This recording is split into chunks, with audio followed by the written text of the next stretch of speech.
کسی برادری یا کسی دھرم کے لوگوں کے ساتھ وہ رویہ اختیار نہیں کیا جس سے ان کو ان کے مذہب پر چلنے میں دشواری ہو۔ 700 سال تک مسلمانوں نے اس ملک میں جو راج پاٹ کیا وہ گنگا جمنی تہذیب کی مثال ہے۔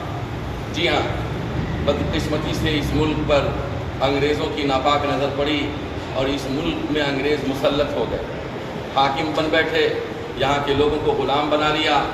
مسلمان وہ قوت ہے، وہ طاقت ہے، وہ عظیم قوم ہے جس نے انگریزوں سے لڑ کے انگریزوں سے تنے تنہا مسلمانوں نے 150 سال تک لڑائی لڑی۔ آخر میں یہاں کے برادران وطن کو بھی مسلمانوں نے شامل کیا۔ 150-200 سال کی لمبی لڑائی کے بعد یہ ملک انگریزوں کے شکنجے سے آزاد ہوا۔ ملک جب آزاد ہوا تو یہاں بات آئی کہ قانون کیسا بنایا جائے اور قانون کو کون لوگ بنائیں گے۔ چنانچہ قانون بنانے والی کمیٹی میں مسلمان بھی شامل تھے۔ مسلمانوں نے، برادران وطن نے ڈاکٹر بھیم راؤ امبیڈکر کی سرکردگی میں ایک ایسا قانون بنایا جس قانون پر ہندوستان کے لوگوں کو فخر ہے۔ اس قانون کی خوبصورتی یہ ہے کہ اس قانون میں یہاں کے رہنے والے تمام باشندوں کو، تمام مذہب کے لوگوں کو، خواہ وہ ہندو بھائی ہوں، خواہ وہ سکھ ہوں، خواہ وہ جین ہوں، خواہ وہ بودھ دھرم کے ماننے والے ہوں، خواہ وہ مسلمان ہوں، تمام اقلیتی برادریوں کو ان کے مذہب کے مطابق، ان کے ریتی رواج کے مطابق ہندوستان کے جمہوری قانون کے نتیجے میں اپنے مذہب پر عمل کرنے کی پوری آزادی۔ مسلم پرسنل لا کا نام آپ سنتے آ رہے ہیں۔ کیا ہے مسلم پرسنل لا؟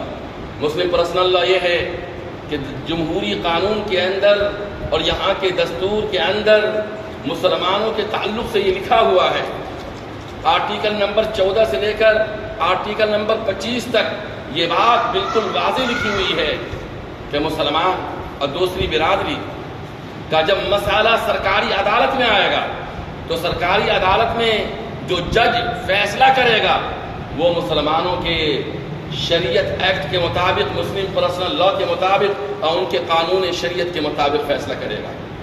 جی ہاں، اگر کوئی مسلمان مرد و عورت کا مسئلہ سرکاری عدالت میں آج جاتا ہے تو جو جج فیصلہ دیں گے وہ بحث کریں گے اور وکیل سے پوچھیں گے کہ محمدن لا میں میاں بیوی کا کیا حق ہے اور اس کے مطابق فیصلہ ہوگا۔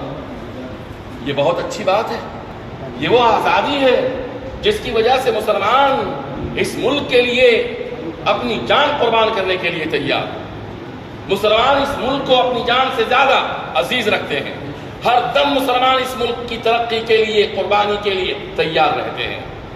اس ملک کو مسلمان اپنی جان سے زیادہ عزیز رکھتے ہیں۔ اس کی وجہ یہ ہے کہ اس ملک سے مسلمانوں کو وطنی محبت ہے۔ اس کی بنیاد یہاں کا جمہوری قانون ہے، یہاں کا آئین ہے، یہاں کا وہ معتدل دستور ہے جس میں مسلمانوں کو ان کے مذہب پر عمل کرنے کی پوری آزادی دی گئی۔ نکاح، طلاق، خلا، وقف، وراثت، ان تمام معاملات کو مسلمان اپنے مذہب کے مطابق اختیار کریں گے۔ سرکاری عدالت میں بھی جائے گا تو شریعت کے مطابق فیصلہ آئے گا۔ مگر چند سالوں سے ایک خاص ذہنیت کے لوگ اس ملک پر راج پاٹ جب سے سنبھالا، لہذا وہ رہ کر شوشہ چھوڑتے ہیں اور رہ کر مسلمانوں کو پریشان کرتے ہیں، نشانہ بناتے ہیں۔ لہذا 14 جون کو لا کمیشن آف انڈیا نے ایک نوٹس جاری کیا۔